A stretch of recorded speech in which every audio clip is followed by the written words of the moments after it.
बहुत पुरानी बात है। एक व्यापारी नए नगर में व्यापार करने के लिए गया। वो जैसे ही नगर पहुंचा, टीले पे एक साधु महाराज बैठे दिखे। उन महाराज के मुखमंडल की शोभा देखते ही बनती थी। उस व्यापारी ने उनके आगे शीश नवाया और बोला, महाराज, मैं इस नगर में नया आया हूँ, व्यापार करना चाहता हूँ। कृपया मुझे बताइए, यहाँ के लोग कैसे हैं।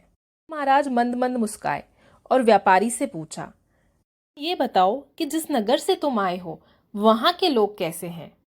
इस पे व्यापारी बुरा सा मुंह बना के बोला, अरे महाराज, मेरे नगर के लोग तो बड़े बुरे हैं, बहुत कंजूस, गरीब और फटे हाल। और तो और महाराज, व्यवहार भी बहुत बुरा है। न किसी का भला करते हैं, ना चाहते हैं, और ना ही कोई काम धंधा करना चाहते हैं। मैं तो उस शहर से बहुत परेशान हो गया, इसीलिए तो नए नए नगर जाता हूँ व्यापार करने। महाराज मुस्कुराए और उसकी तरफ देखते हुए बोले, तुम्हारे पुराने नगर के लोग बुरे थे तो इस शहर के भी लोग कोई खास अच्छे नहीं हैं। तुम्हें यहाँ पे भी वैसे ही लोग मिलेंगे जैसे तुम्हारे पुराने नगर के थे। व्यापारी बड़ा उदास हुआ और बहुत दुखी मन से उस नगर में बिना व्यापार किए चला गया। ये वाकया साधु महाराज के शिष्यों ने देखा और उनसे पूछा कि महाराज, आपने ऐसा क्यों कहा कि इस नगर के लोग भी बुरे हैं, जबकि ऐसा तो है नहीं। साधु बोले, ये बात तुम्हें थोड़े दिनों में समझ में आएगी। और वो बात आई गई हो गई। कुछ दिन और बीत गए। उसके पश्चात एक और व्यापारी उस नगर में व्यापार करने के लिए आया। उसने भी महाराज को टीले पे बैठे देखा और उनसे भी वही सवाल किया, हे साधु महाराज, मैं इस नगर में नया आया हूँ और व्यापार करना चाहता हूँ। कृपया मुझे बताइए, यहाँ के लोग कैसे हैं। साधु महाराज ने उस व्यापारी से फिर वही प्रश्न किया, तुम मुझे बताओ, जिस नगर से तुम आए हो वहां के लोग कैसे हैं। वो व्यापारी मुस्कुराया और बोला, महाराज, वहां के लोग तो बड़े भले हैं, सब एक दूसरे की बहुत मदद करते हैं। मैं उस नगर में जब नया आया था तो मेरी बहुत सहायता की, मेरा व्यापार खड़ा किया, और आज मैं जो कुछ भी हूँ उस नगर की वजह से ही हूँ। मुझे तो उस नगर के लोग बड़े भले लगते हैं।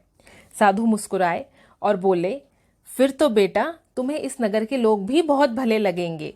ये नगर तुम्हारे लिए अति उत्तम है, तुम्हें जरूर यहाँ व्यापार करना चाहिए।